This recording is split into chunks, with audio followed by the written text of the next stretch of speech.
I am. I'm in Hickory, North Carolina, and the foothills of the Appalachian Mountains, which is great. And but obviously, I'm from Belfast, from north of Belfast, from Rathcoole housing estate. Probably talk more about that later.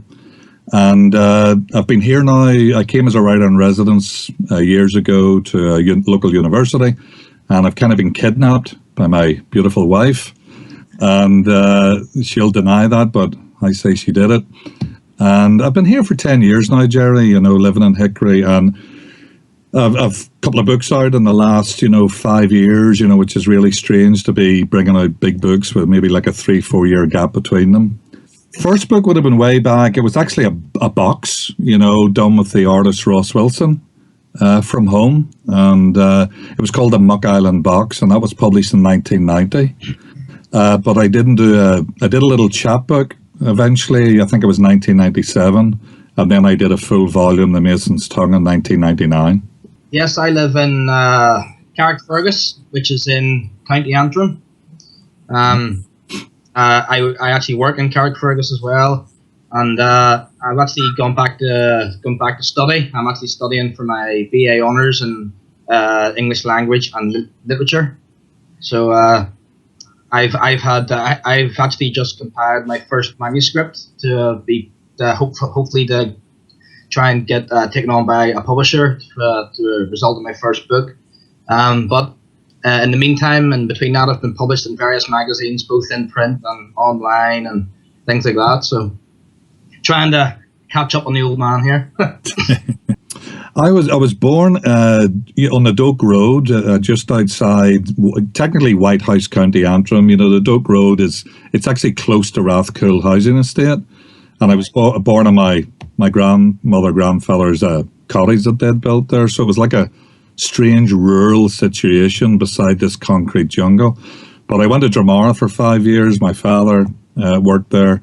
And then we came back to Rathcoole when he changed jobs. So I lived in Rathcoole from, 1963, something like that on, Yeah, well, I got kind of, my life was kind of changed by a teacher called Samuel Thompson from Ballyclare High School. And at the age where you could have went very wrong in Rathcoole, 14, 15, I was lucky enough to have him as an English teacher, and he changed a little Rathcoole guy, almost literally in one class. He read John Keats's Ode to a Nightingale from the front the first day he came into the class. And I don't know what happened, and I didn't really understand the poem, but I can honestly say my life changed from that day. And I didn't know what poetry was, but, I wanted to know. And so I started, buying books rather than stealing them and things like that. And so I have to say it was him, that teacher for 2 years at O-levels, as we call them back home. He had a profound influence. He just gave me the poetry bug. A friend of mine here that we'll probably talk about, Alan Mearns, play the music with, he likes to say that, you get infected by poetry. And he infected me with poetry. I'm one of those strange people that really doesn't have any juvenilia at all. I learned very early on, probably under the influence of that teacher, that if you're going to write poetry, it better be the poetry that the people you love want to read. And so when you're brought up in the North in particular, I knew from that age that people like Seamus Heaney and before that, Paddy Kavanagh and Yeats and all these great characters, Joyce and whatever, I knew that if you were going to put pen to paper, it better not be for therapy. We had pubs for that. You know what I mean? So I didn't write a poem until I was 26. And that was kind of dragged out of me by my involvement with Ross Wilson, the artist. We'd become great friends, and he just kept telling me, I know you're a poet. You talk about it all the time. You're studying it all the time. You're doing your degrees in it.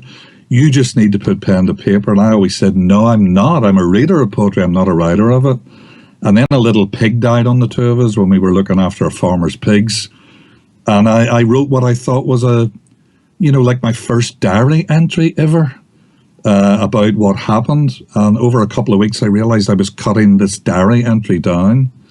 And I called him one night and read him what was the poem. I said, is this a poem?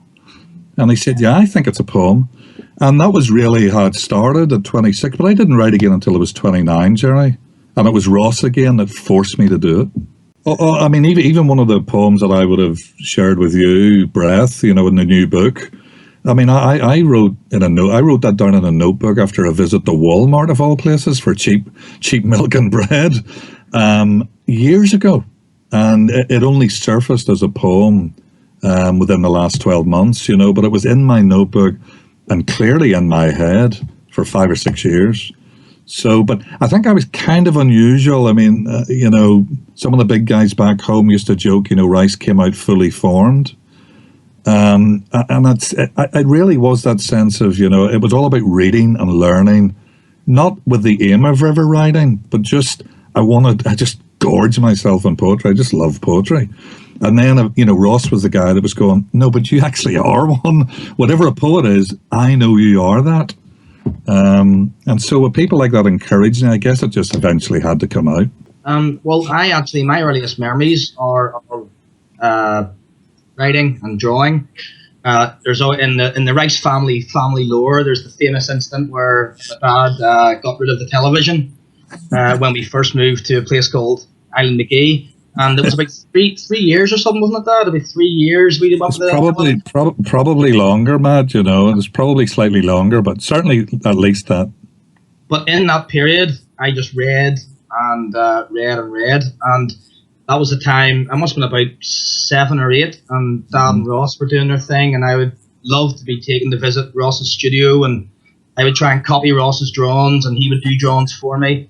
And I remember one of my earliest memories of writing is coming third in a short story competition for kids with a story that was unashamedly influenced by Roald Dahl's The Great Glass Elevator. It was called The Green Box. It just happened to be I think it was Bill and Ted's Excellent Adventures and Roald Dahl combined. But from then on, poetry was always kind of like a presence in the house anyway, because I would always hear my dad, practicing his readings in front of my mum or whoever. There would be poets like Tom Paulin, Ian Doig, who would be in and out of the house. That I wouldn't know who they were, but I would get the impression of as a kid these were important people and be staying with us for weekends at a time and stuff. I think Michael Longley might have been at the house too. I don't know if Longley was ever actually out at the house, but yeah, a lot of them were. Even Durkin made his way to the house. That's a long story for a night.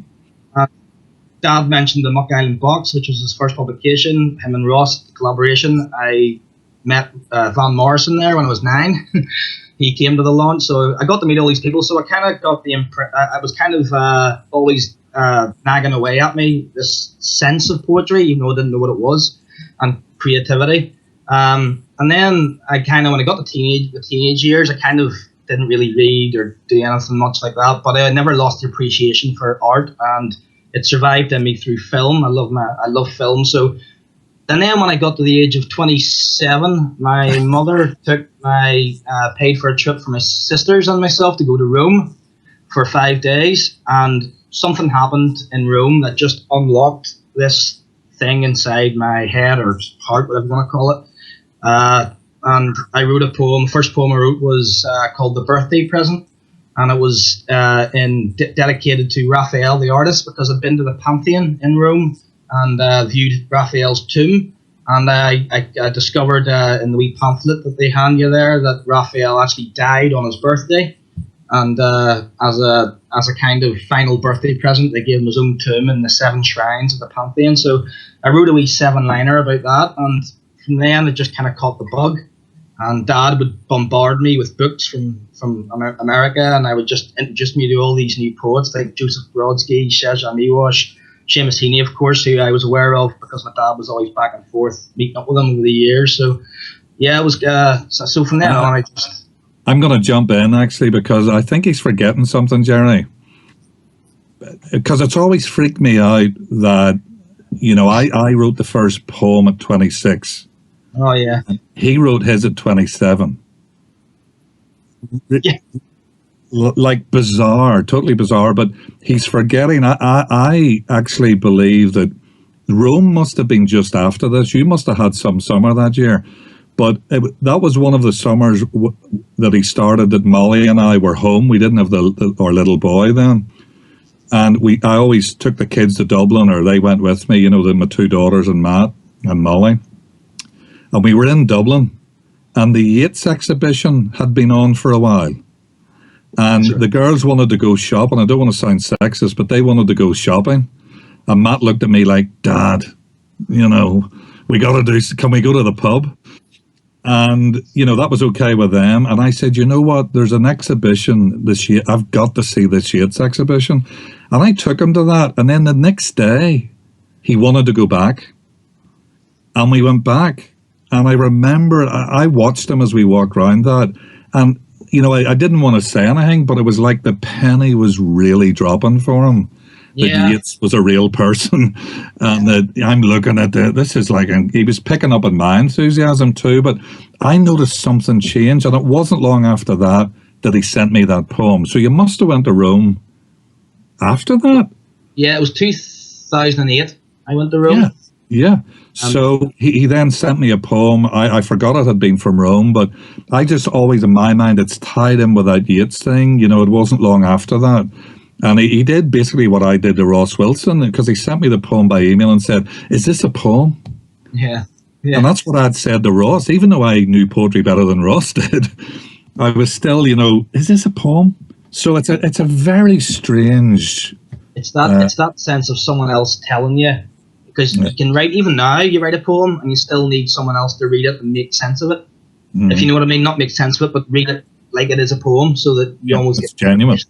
Yeah. But how weird is that, Jerry? 26 and 27 is freaky. Funny, Dad actually gave me, last time I was over visiting Dad in America, he gave me a folder of all these writings I had when I did 6, 7, 8, and there is little micro poems in there. There's a wee prose piece about a monk. Do you remember that? About the monk who's praying. Yeah.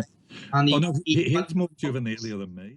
I was, through that teacher at Ballyclare High School, obviously I had to bus to school every day and back out into the country to get to Ballyclare. But through Samuel Thompson, he would have made us aware, in early books that he used, even the choice of poets, all of that there was somebody, there was Yeats, there was Kavanagh, there was all these guys, and that there was somebody bursting on the horizon, really, who was Heaney, let's be honest.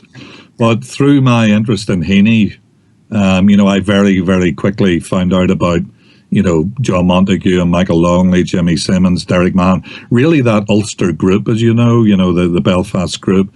I really get plugged into them first, I suppose, Yeah, whenever we did the Muck Island box in 1990, I knew nobody. Ross was well known then. He's very well known now, but he was starting to be well known then, in the early days, as it were, of his career. And so, I think it was him, obviously not me, that assured that there would be a crowd at the launch in Belfast. And so that was really me being introduced to people like Longley and whatever, and, Van Morrison turned up and freaked us out by, we'd never met him. And, the Jerry Dawes and whatever, people like that showed up, and you were starting to put faces to these people like, oh, that's actually so-and-so, It was kind of cool that way. Big Davy Hammond actually gave a word for us. He officially launched the night for us, and I'd only met Davy and Michael in that very, very briefly because of the Muck Island box. Like my first 4 poems are pushed over the counter to Michael Longley in the Arts Council, and on the basis of those 4 poems, it was whether he was going to support the box or not. That was a weird experience. I think there is very strong Northern Irish scene, in terms of contemporary writers, as in ones that are kind of fresh off the market, I feel like. I'm not as familiar. I'm kind of starting out in the whole poetry network. I've basically just spent the last 7 or 8 years writing poetry and reading poetry and submitting poems to magazines. So I've actually been lacking a little bit on getting into Belfast and going to these kind of meetings.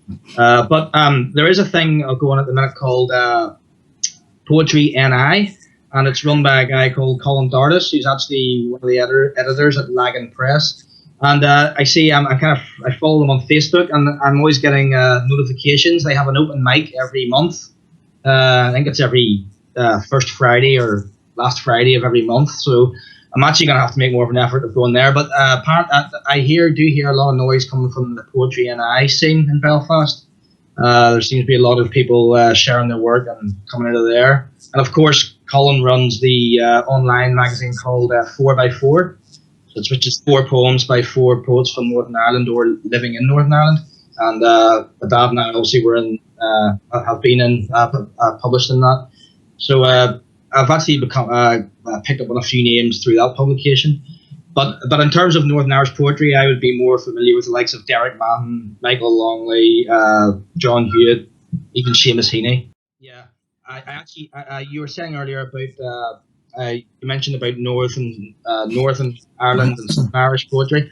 I think for me they are all one, but I do feel when you read you can read it from both angles, or you can read into it from both angles if you are so inclined.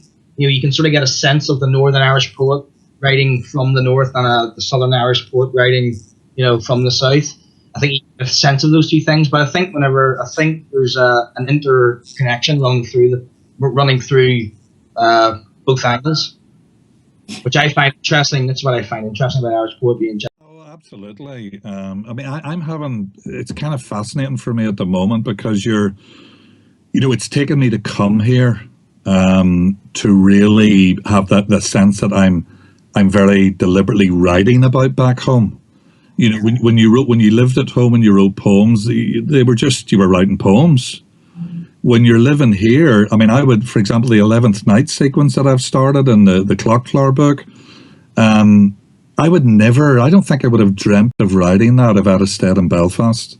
I wouldn't have had the courage to do it, I don't think, or the sense of distance that has made me really, look back in a very, very deep, deep way. So yeah, it's made me realize that, if I sit down and write a poem from the porch here, it's dealing with hickory birds. It's not little Irish robins. It's big American robins. There's cardinals involved. It's not sparrows. And it's people jogging past at all times of the year, looking incredibly bronzed and happy and whatever, and nobody's giving them any bother. So you're aware that you're writing from an American canvas, and then when you deal with your publisher, I've got a wonderful publisher, thankfully, but he allows me. It's when you go to publish a book here, but I'm an Irish poet. So I want 2 L's in signalling. I want 2 L's in cancelling.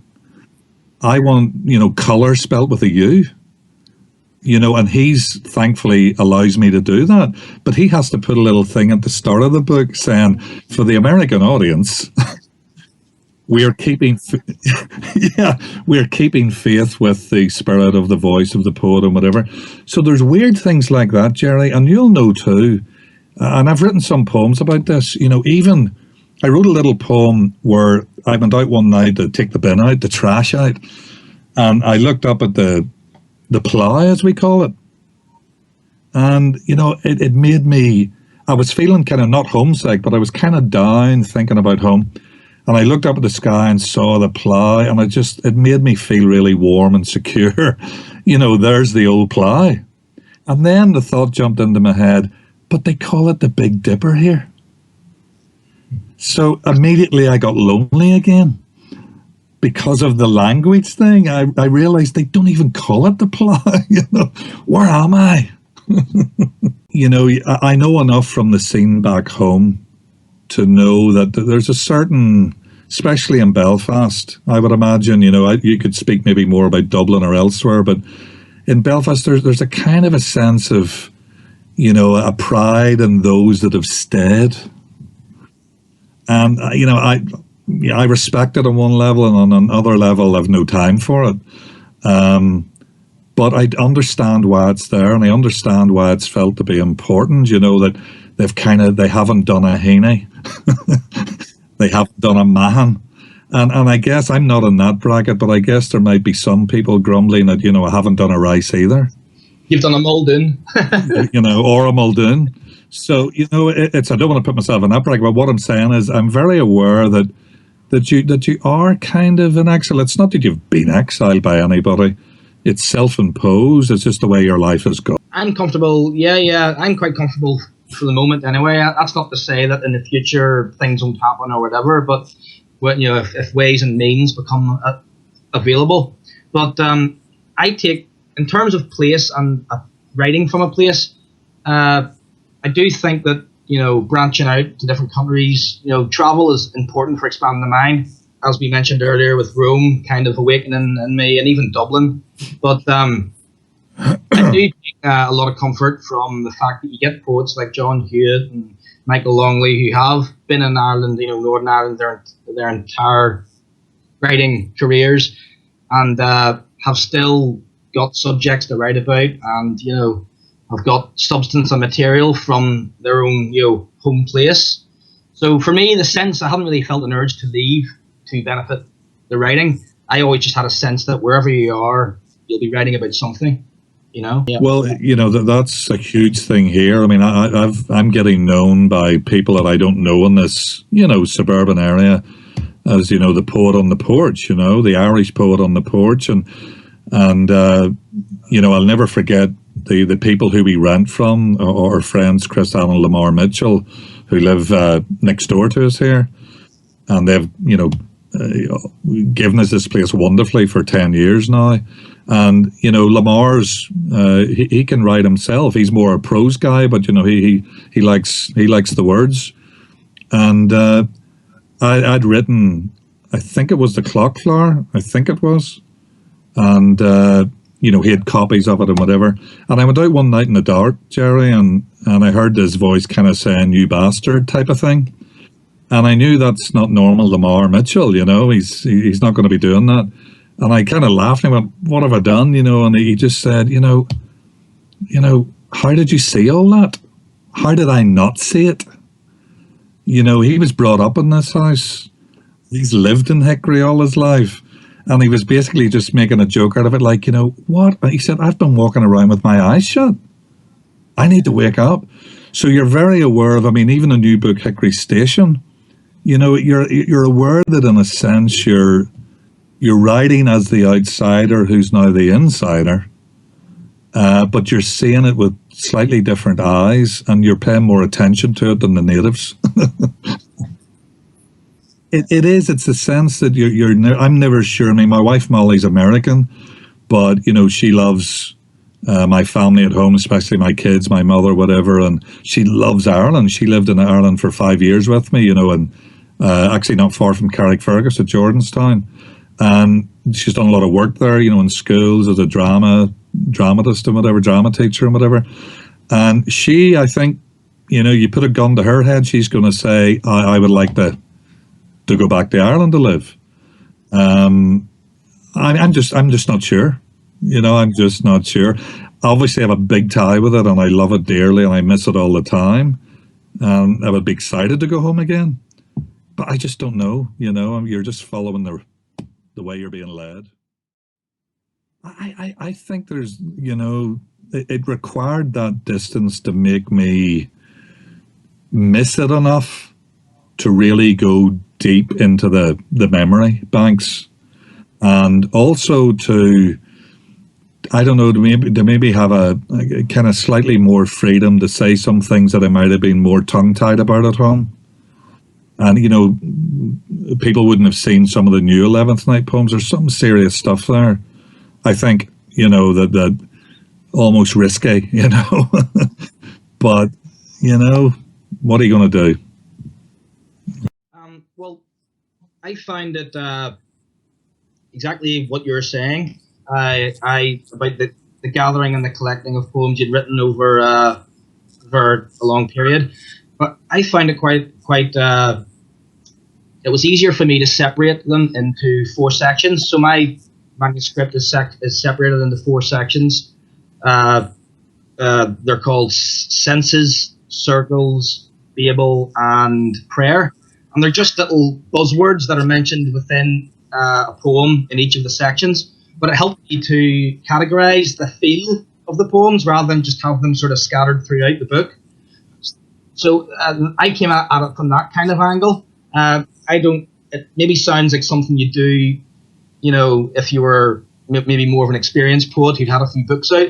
But I just thought, why not? It's easier for me to group them together and pick them and for them to flow easier in that sense. So I found separating them up into 4 sections was a good way of kind of, organizing them on the page and in the contents list. Yes, it's called Door Left Open. And yeah, it actually comes from a line from a poem I wrote called Book Shaped. And it's actually a memory, to go back to what we were talking about at the start of the interview, from, origins of writing and beginnings and influences. I used to, when we didn't have a television and we lived in Island McGee, I would be reading a lot. And my dad would periodically come home from being out late working or doing whatever he was doing with a crisp bag, brown paper bag from Waterstones. And inside it would be, the latest Roald Dahl book. Or I always remember my teacher in school had been reading Roald Dahl's childhood autobiography called Boy.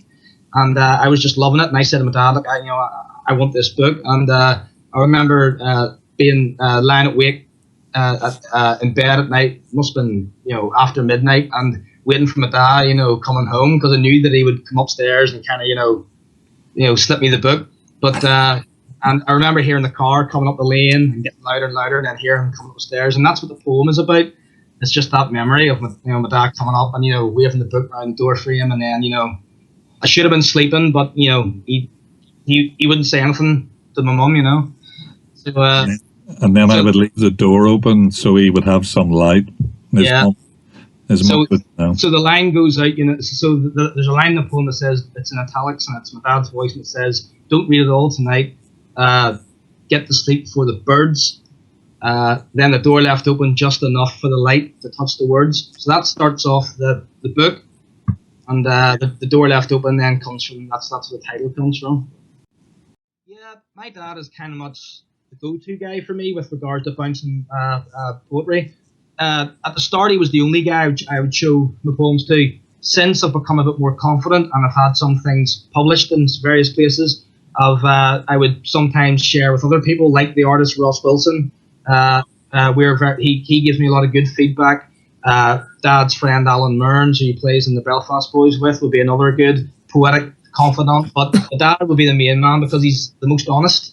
If you send him through something, he'll not say, "Oh yes, son, that's brilliant." He'll say, "I don't like this line," or "the title's wrong," or "you got to change maybe into 3 lines instead of 6 lines," things like that. So so it was my dad actually. I sent the manuscript through in its rough form, and my dad actually arranged it into the way it would look, presentable to be sent out to publishers. So I would always share stuff with my dad, and he always gives me invaluable feedback.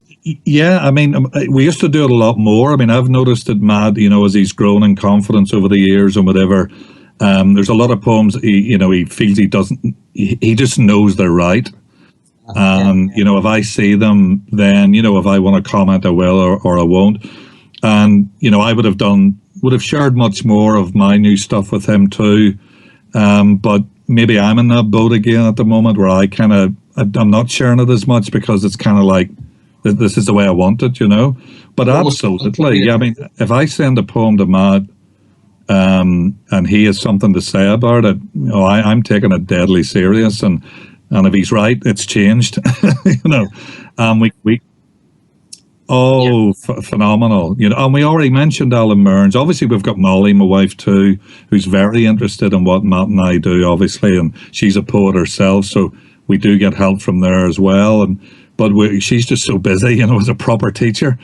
But, he did mention Alan that I play the music with. Alan's, a good poet in his own right. He just hasn't got a book out yet. Hasn't tried yet. But, Alan's been a great personal editor for me, I'd probably start with Alan here and then Matt, and then sometimes it's Matt and Alan, but Alan's been a wonderful help to me. He'll be honest with you and very serious as well about it, so we have a good little team in exile going on, that and back and forward. Yep. Yeah. No, I was just going to agree with my dad there that Alan is quite to the point. There was a poem I wrote called Threat, and he wrote back. No, it was called Threatening, and he just wrote straight back saying, "Brilliant poem. Change the title. Threat's better." And when I reread it, I thought, why didn't I see that? So he's great that way. I mean, I always loved music, but I started playing it. I got interested in the same time I got into poetry, probably. And when you were moving away from the more hardline scene in Rathcoole, through education, I have to say that's what really did it. And you were getting more into the hippie scene. So you were getting into the Grateful Dead and Bob Dylan and Leonard Cohen and all the good guys. So my father actually bizarrely took an interest in the guitar at that age out of nowhere. He had never played any music, and he bought me a guitar from somebody at ICI in Kilroot. He bought me a guitar from some guy there, and so I just played chords, Jerry. But when I went to university, to the Polytech, as it were, the Ulster Poly, I met a guy called Paddy McGuinness, who's still a great friend, and he just told me, "Do you play any music?" I said, "I do a few chords." He says, "Well, forget that. I'm the guitar player. You need to learn the mandolin." And we hooked up with Steve McFarland on fiddle, and then Maurice McHugh, Davy Addis, and Terry Conlon from Cullyhanna. We ended up as a six-piece band through college, playing, Queens, all over, just playing all over, So that was, and I learned the mandolin, I just picked it up, and the boron, I picked up the boron as well. So yeah, I had a little, several years of it back home, and then I was away for it for goodness knows, I don't know how long, and it was only meeting Alan Mearns here, who's like 20 years younger than me, but also from Belfast, that strangely I've ended up playing traditional Irish music again in even a much more serious way. I think the latest outburst, I think I mentioned privately to you that, the Mason's Tongue book was published in 1999, and then the Clock Flowers probably, 2013, and there was a little chapbook, Hickory Haiku, in 2010, but that's an enormous gap, and part of the reason why the poetry has started to flow the last lot of years was I think I was involved with Alan and another Belfast guy called Jimmy Brown, who's got on to big things over here. And it was really Jimmy and Alan kind of talked me into writing lyrics for them. And it kind of woke up. It wasn't that I didn't want to write poems, but I just hadn't been writing many poems for years because I've been giving out, teaching and freelancing, and I'd been doing all that rather than writing. And but starting to write lyric, one for Alan and like 16, 17 for Jimmy, it was kind of like, wow, I'm kind of writing poems again. That's really what I'm doing. And I think that was a big push. But in terms of my poems being influenced by music in some serious way, I don't really think that's the case. Well, me, I kind of work off inspiration. If I do have heard about poets who can sit down deliberately and they're going to work and they sit down and they write a poem because that's what they're that's what they're doing. Not all the time, but I do. But for me, that isn't really the case. I have an iPhone and I have notes, and I could be walking down the street and I'll get an idea or a spark, and it will just drop into my head in 3 or 4 sentences, and it'll come out in a splurge. I'll stop in the street, I'll type it into my notes, I'll save it for later, and then I'll come home later on that day, open up my notes again, and then expand on it. Another few sentences will fall in, and then so I sort of write it. I kind of write it in one go as it comes into my head, and then I tinker with it, and it becomes, it's kind of instinctive when it separates itself up into verses, or it could just be a kind of more prosy block or whatever, whether it's 3-line, and then it'll become clear after a while that it has to be 4-line verses or 3-line verses or 5 and 4 and 5 and 4 or whatever. But for me, it kind of comes from inspiration. I haven't written much in the last 6 or 7 weeks because I haven't been inspired. I have taken notes, but nothing that's really been in a poetic, that I could feel that could really turn into a poem. But I know that'll come again. It's sort of, but I need to be inspired in order to really write. But I did go through a purple patch there over the last couple of years where I was just writing. My dad was getting bombarded with emails, poem after poem, and thankfully, a lot of the feedback that came back from my dad was, "Yep, great job, you're on fire." So so my process kind of comes inspiration first, and then kind of instinctive, just sort of flows out, and then I just tinker with it and separate it up, and then that becomes it kind of finished. But for me, it's not much of a kind of writerly process. Maybe that will change as I become more and more experienced. Yeah, when I started, the Muck Island box was 12 poems. There were 12 of my first 13 poems, and it was a strange mixture of inspiration and very, study, because Ross and I decided we were going to do the poems and images based on Island McGee and Muck Island, on the northeast coast of Antrim there. And so I started to research the history of Island McGee and the mythology and all of that. And so I would then, through that research, I would notice things that gave you inspiration, that you'd read that the fishermen and women of Island McGee, the first fish they catch, they spit into its mouth for luck. I mean, immediately, as soon as I read that, I was like, that's going in a poem called The Drowning. Obviously, I'm going to write a poem called The Drowning because the sea's going to spit into the mouth of a fisherman. But that only came through research, if you know what I mean. The inspiration came out of the research. Now it's very, very different, Jerry. Mainly, I'm very much like Matt, where I always remember what Seamus Heaney would have said, that it's actually he even put it in a letter to me at one point, where he would say that this seems to come from an original impulse. A genuine impulse, not original. He would view a poem as being a poem if he felt it came from a genuine impulse. And so I would tie in with what Matt says. When I sit on the porch here, which is where I get most of my poems, I'm not going out to say, I'm writing a poem tonight. I'm actually going out to say, I don't want to get a poem tonight because I want to enjoy a glass of wine on the porch. And I bring other books out to read and leave my notebook inside sometimes because I don't want to get one. I'm too tired to write it. But I get them. You're just, something happens. You see something, a thought comes into your head.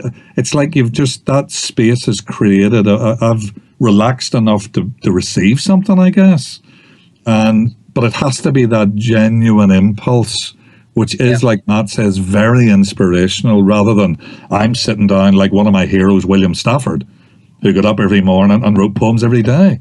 But I think all he was doing was having the time to make that porch space every day, if you know what I mean. It's like what you were saying earlier, Jerry.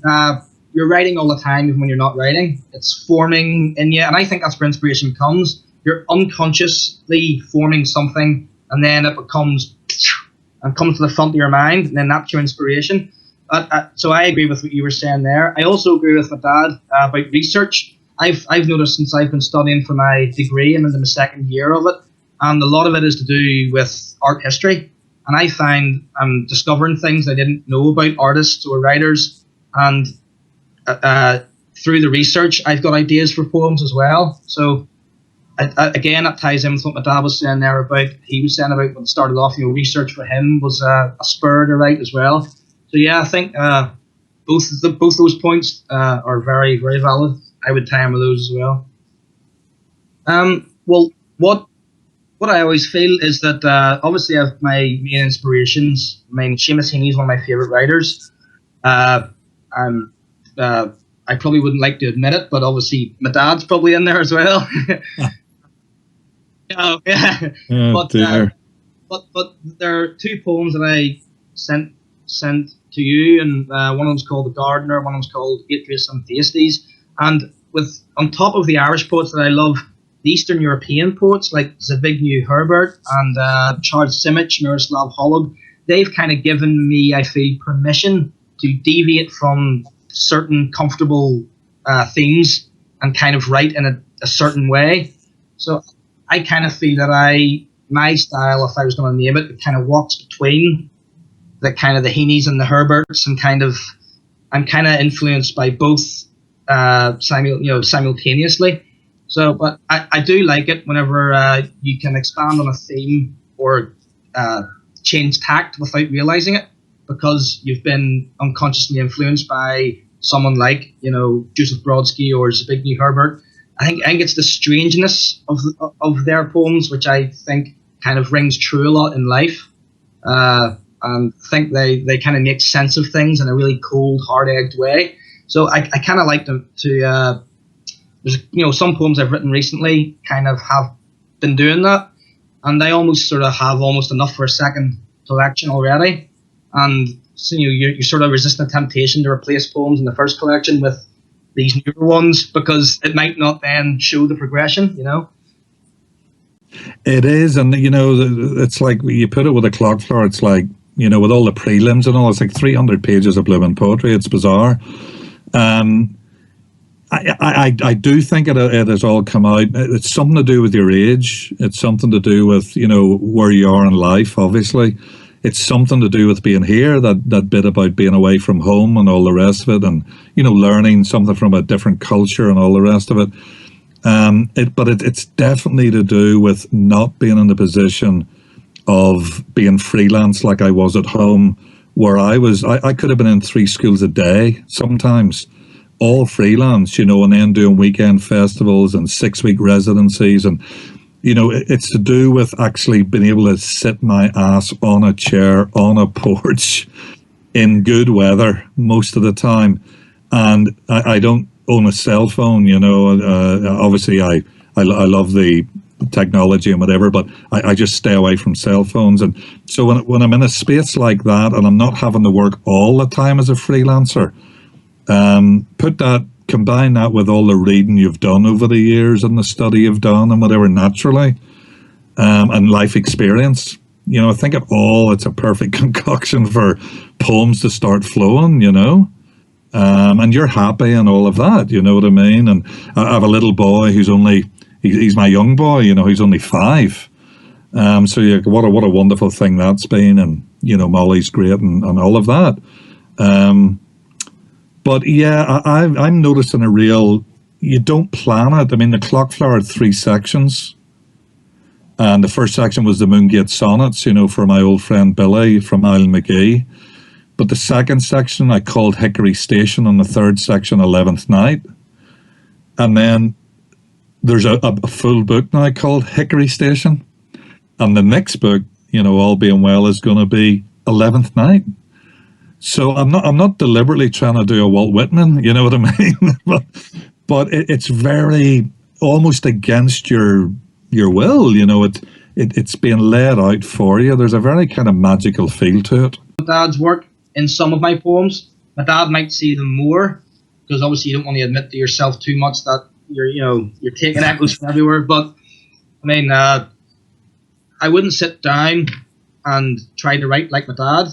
I think that's maybe a conscious thing. Maybe, I don't know. Maybe you don't want to kind of be too, be like Chris Eubank Jr.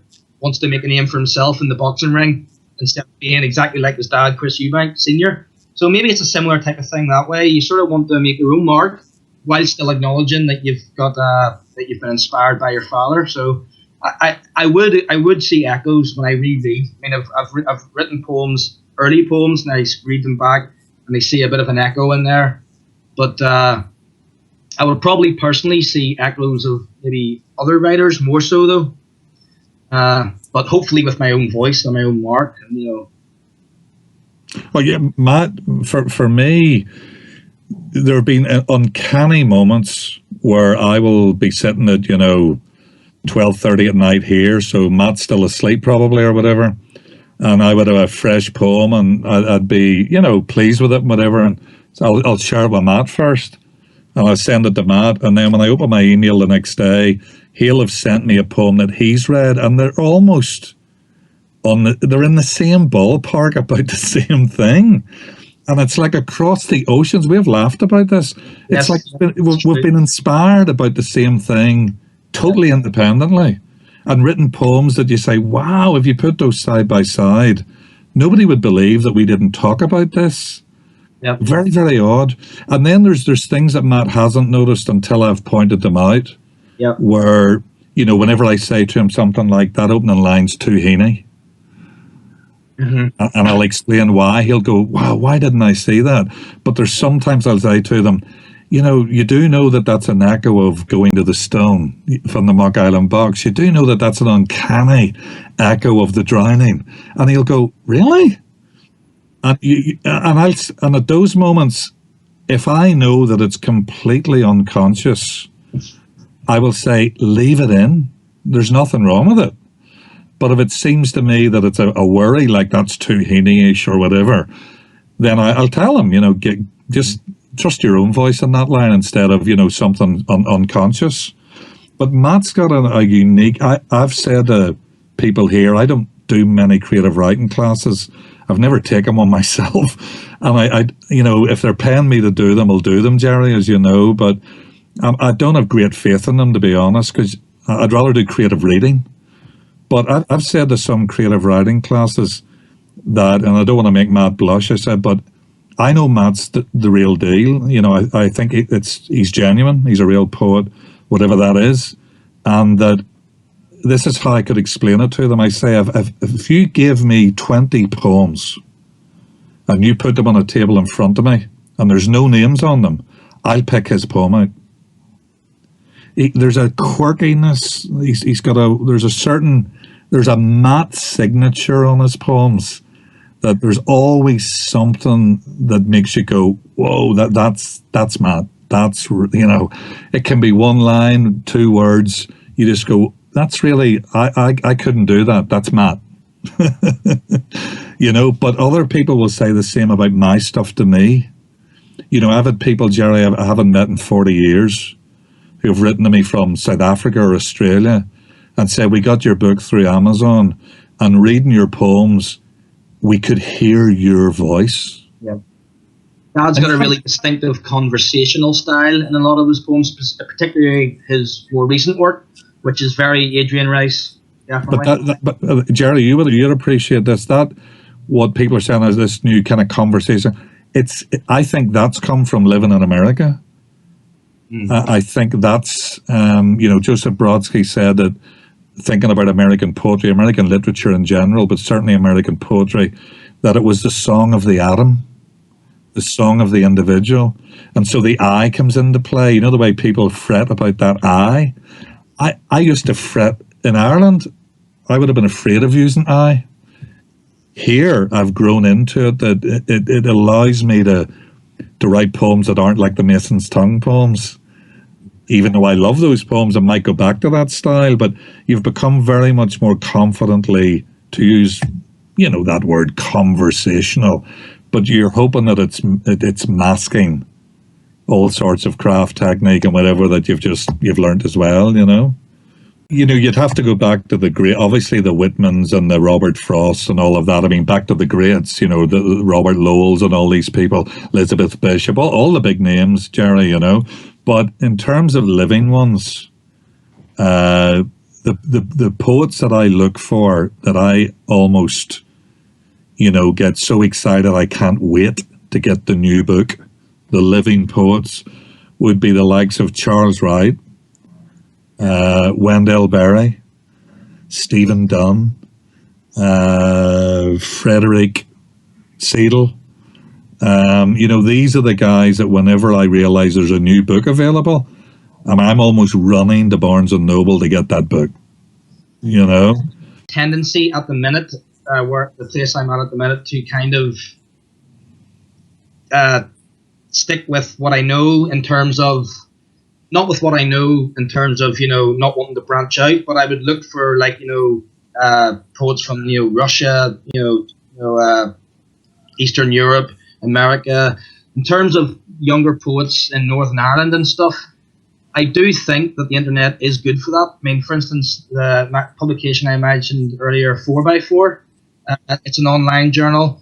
and it's run by Poetry NI, and it is there's some great stuff in that.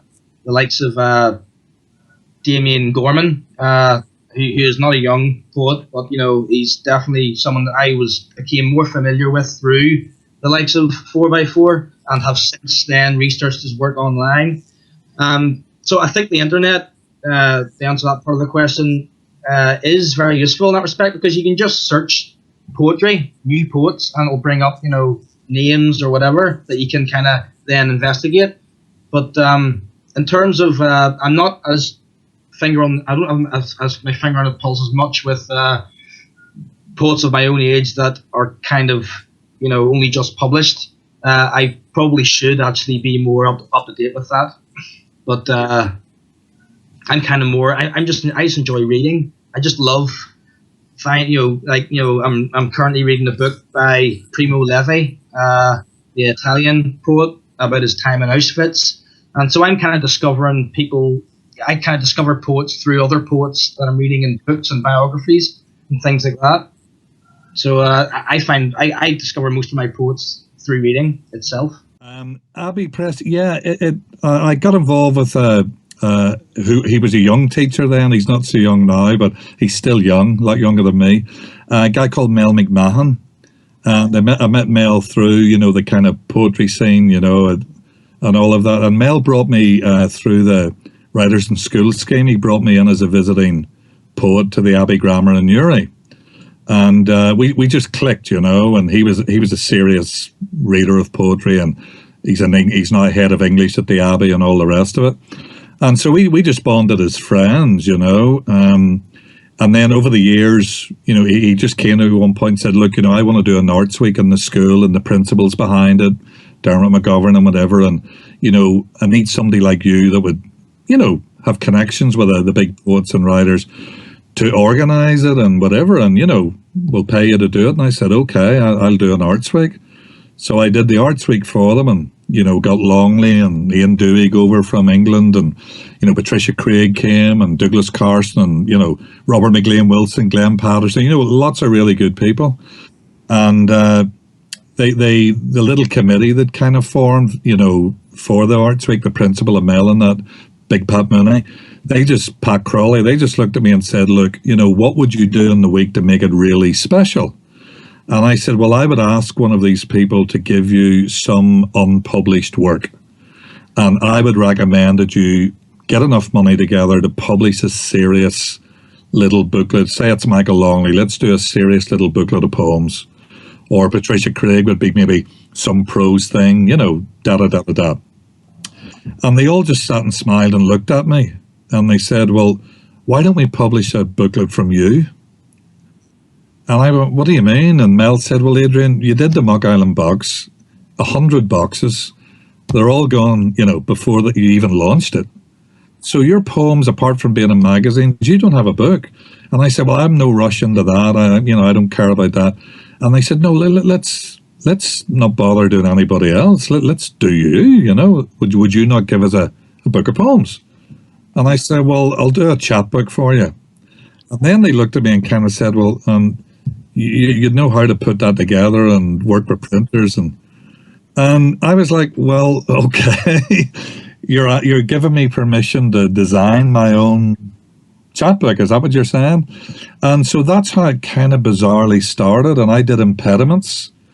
And it was a real homage, that chapbook style that we did with Abbey Press. It was a very deliberate homage to the likes of Gallery Press's early chapbooks and that. And then, I used a different font, Sabon, a French font that I got. And so there's subtle differences, but there was a homage to the presses that I admired. And Gallery was certainly one of them, how their books looked. And we did it. We printed 1,000 paperbacks, and we just sold them. We just sold them out very, very quickly.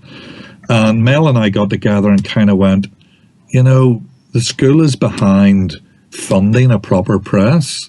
And I said, well, look, it can't be a school press.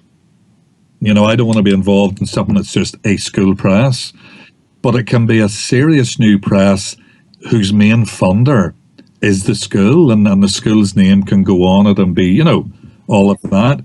And so they bought into that absolutely big time. And so Mel and I then just started to dream big. I got books from Michael Longley and Brendan Kennelly and Jerry Daw and Mark Roper. And, it just took off from there. It was wonderful. It did. I mean, I can't remember how many years exactly. I mean, it's only really been stopped, I suppose, by me coming here. So it would have started in 1997. And I'm here a full 10 years, Jerry. So that's 2005. So, I mean, we did, I'm not sure when the last book was. It maybe 2003, 2004, maybe. And to be honest, it hasn't been totally wrapped up. If Mel's watching this, you'll think, Adrian, don't say that. Dermot McGovern's still the principal. He'll say, what? But in a way, it's a strange situation sometimes, I haven't given up on another Abbey Press book if I ever go home again. Where does poetry come from? I mean, where did Dad get it from? He was raised in a household where it was ever, he just pulled it out of the air somewhere. So while I think that it definitely helped, my dad's influence and the fact that poetry was almost like a ghost in the house that was, haunting in a nice way throughout my childhood. I wouldn't ever want to say that I wouldn't ever have written a poem had I not been influenced, or had my dad not been. But I think it definitely was a major component for me, because all my earliest memories are poetic and creative, and of books and of writing short stories and of painting and drawing. And all of those was, inspired by my dad getting the television out and getting the books in. So, but at the same time, I think I've been doing poetry as a disservice by saying that it wouldn't have found me or I wouldn't have found it. Because at the end of the day, where does it come from? It comes from somewhere, as Kieran Carson said in an interview recently, as my dad will know, it comes almost from elsewhere. You can't really put your hand on it. It can be coaxed, but What was it? Was it Longley that said, if I knew where poetry came from, I'd go there? Exactly. Yeah. The definitely growing up, I would have to pinpoint and say that if you could say it came from anywhere other than genetic, it came from my mother and my grandmother are great talkers.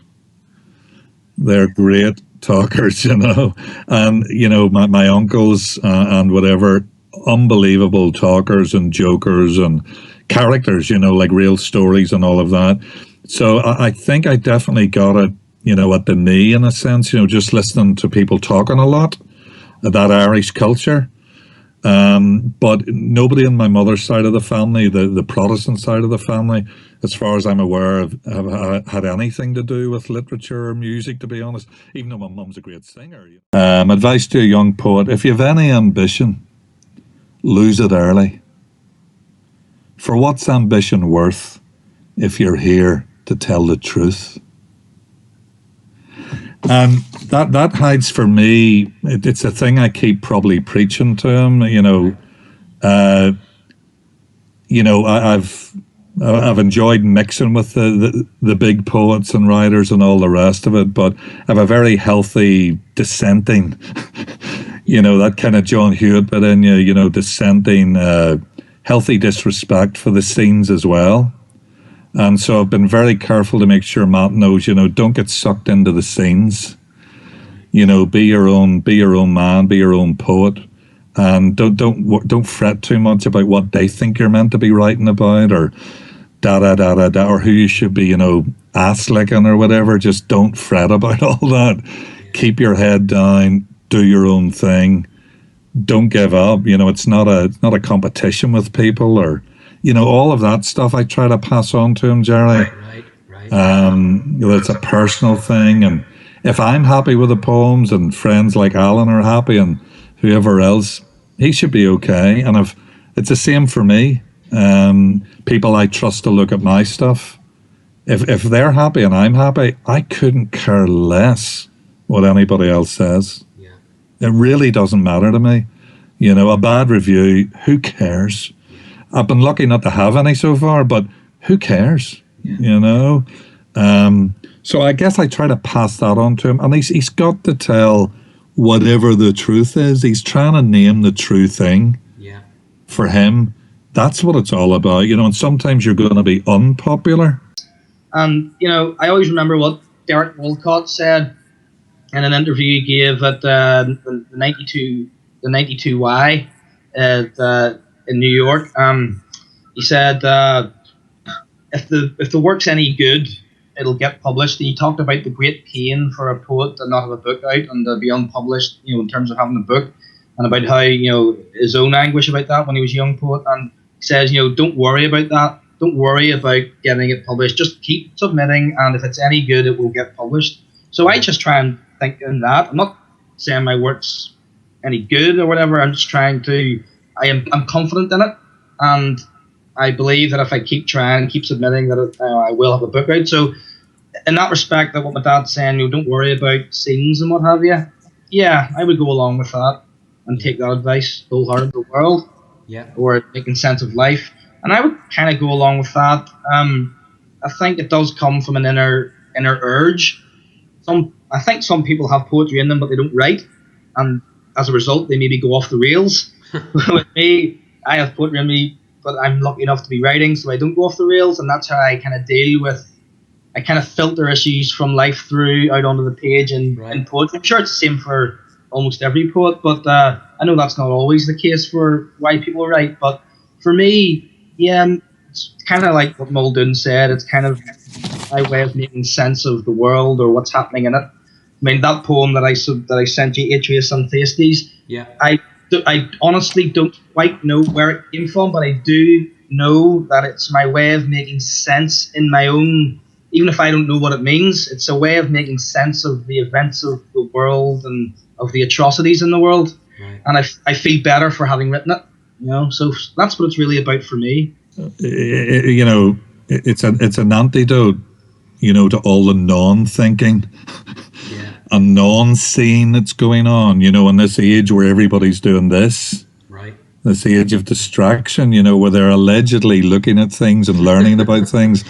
And they're actually doing the opposite. So it's a wonderful. It concentrates you. You know, if you're going to take a poem seriously, a good poem seriously, you're gonna, as Brodsky said, you're gonna travel further than any car or any rocket ship can take you if you apply yourself to it. So it encourages deep reading good poems rather than the skim that the world is getting used to. This McDonald's fast food language that they're all engaging in, you know. So for all sorts of reasons like that, but I would have to say the most important thing about poetry, it changes lives. It changed my life. It probably, you could argue, you know, saved your life.